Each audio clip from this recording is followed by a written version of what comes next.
Is also keeping an eye on the storm and making sure that resources are at the ready for the aftermath. D.C. Bureau Chief Ross Palumbo live at the White House with reaction. Ross.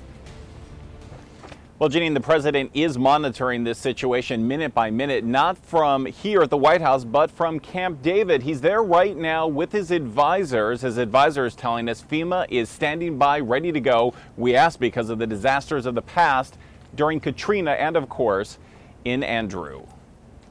South Florida right now is marking the 25th anniversary of Hurricane Andrew. So in that situation, the FEMA response was incredibly slow. By comparison, how quickly are you prepared to move into Texas?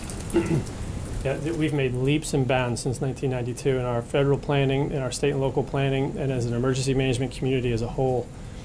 We had a federal response plan that failed. We updated that federal response plan after 1992. Then we had a 9/11 event that caused us to create a national response plan. We tested it in Katrina and found deficiencies and created a national response framework. A great deal of effort went into changing those names of those documents.